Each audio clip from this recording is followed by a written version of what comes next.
আজ আমরা আলোচনা করব শিরক সম্পর্কে। শিরক মানে আল্লাহর সাথে কাউকে অংশীদার করা। ইসলামে এটি সবচেয়ে বড় গুনাহ। তাওহীদ ইসলামের মূল ভিত্তি, আর শিরক সেই ভিত্তিকে ধ্বংস করে দেয়। কোরআন ও হাদিসে শিরকের ভয়াবহতা ও পরিণতি অত্যন্ত কঠোরভাবে বর্ণিত হয়েছে। আল্লাহ তাআলা বলেন, ইন্নাল্লাহা লা ইয়াগফিরু আইয়ুশরাকা বিহি ওয়া ইয়াগফিরু মা দুনা যালিকা লিমান ইয়াশা। নিশ্চয়ই আল্লাহ তার সাথে শরীক করাকে ক্ষমা করবেন না, তবে এর বাইরে অন্য যে কোনো গুনাহ তিনি যাকে ইচ্ছা ক্ষমা করবেন। শিরক প্রধানত তিন প্রকার। এক, শিরক ফি রুবুবিয়্যাহ, অর্থাৎ প্রভুত্বে শিরক। আল্লাহর প্রভুত্ব ও ক্ষমতায় কাউকে অংশীদার করা। যেমন মনে করা যে কোনো পীর, সাধু বা ওলি নিজ ক্ষমতায় মানুষের বিপদ দূর করতে পারে। এ কথায় বিশ্বাস করা যে কোনো তাবিজ কবচ বা বস্তু নিজ শক্তিতে উপকার বা ক্ষতি করতে পারে। কোনো গ্রহ নক্ষত্র মানুষের ভাগ্য নির্ধারণ করতে পারে। এমন মনে করা বা বিশ্বাস করা যে কোনো ব্যক্তি বা শক্তি আল্লাহর ইচ্ছা ছাড়াই জীবন মৃত্যু বা রিজিক নিয়ন্ত্রণ করতে পারে। কোনো দেবতা বা শক্তি আল্লাহর সাথে মিলেই পৃথিবী পরিচালনা করে। এসব ভ্রান্ত বিশ্বাসই শিরক ফি রুবুবিয়্যাহ। আল্লাহ তাআলা বলেন, ইন্নাহু মান ইউশরিক বিল্লাহ ফাকাদ হারামাল্লাহু আলাইহিল জান্নাহ ওয়া মাওয়াহুন নার ওয়া মা লিয-যালিমিনা মিন আনসার। নিশ্চয় যে ব্যক্তি আল্লাহর সাথে শরীক করে, আল্লাহ তার জন্য জান্নাত হারাম করে দেন এবং তার ঠিকানা জাহান্নাম, আর জালিমদের জন্য কোনো সাহায্যকারী নেই। শিরক এর দ্বিতীয় প্রকারটি হলো শিরক ফি উলুহিয়্যাহ, অর্থাৎ ইবাদতে শিরক। আল্লাহর ইবাদতে অন্য কাউকে শরীক করা। ইবাদত এমন একটি বিষয় যা একমাত্র আল্লাহর জন্যই নির্ধারিত, কিন্তু যখন কেউ আল্লাহ ছাড়া অন্য কারো জন্য ইবাদতের কোনো কাজ করে, তখন তা শিরক ফি উলুহিয়্যাহ হয়ে যায়।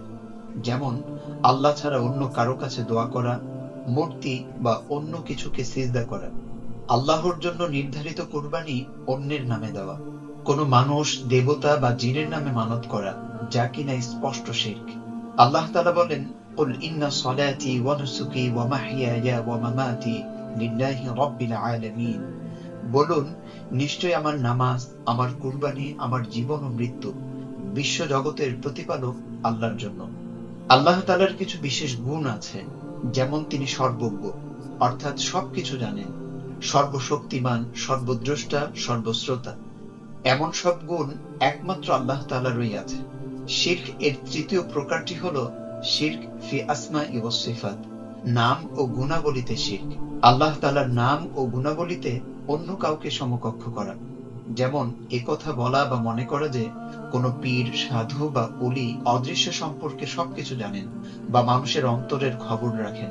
অথবা আল্লাহ তাআলার কোনো গুণকে মানুষ বা অন্য সৃষ্টির সাথে একেবারে সমান করে ফেলা, কিংবা আল্লাহর গুণাবলীকে অস্বীকার করা। যেমন বলা, আল্লাহ জানেন না কি ঘটেছে, বা আল্লাহ কিছুই করতে পারবেন না, যা স্পষ্ট শিরক। আল্লাহ তাআলা নিজের সম্পর্কে বলেন, লাইসা কামিসলিহি শাই ওয়া হুয়াস সামিউল বাসীর। তার অনুরূপ কিছুই নেই, আর তিনি সর্বশ্রোতা, সর্বদ্রষ্টা। রাসূলুল্লাহ সাল্লাল্লাহু আলাইহি ওয়াসাল্লাম বলেন, আমি কি তোমাদেরকে সবচেয়ে বড় কবিরা গুনাহ সম্পর্কে জানাবো না? সাহাবারা বললেন, অবশ্যই বলুন। তিনি বললেন, আল্লাহর সাথে শিরক করা, অর্থাৎ আল্লাহর সাথে শিরক করাই সবচেয়ে বড় কবিরা গুনাহ। শিরক এমন এক মারাত্মক পাপ যা মানুষের ঈমানকে ধ্বংস করে দেয় এবং আখিরাতে চিরস্থায়ী ক্ষতির কারণ হয়ে দাঁড়ায়। তাই আমাদের উচিত তাওহীদকে দৃঢ়ভাবে ধারণ করা, আল্লাহর উপর পূর্ণ ভরসা রাখা এবং জীবনের সব ক্ষেত্রে শুধুমাত্র আল্লাহরই ইবাদত করা।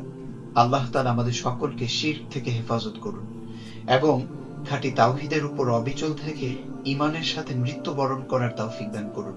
আমিন। মা আসসালামা, ইলা লিকাই ইনশাআল্লাহ।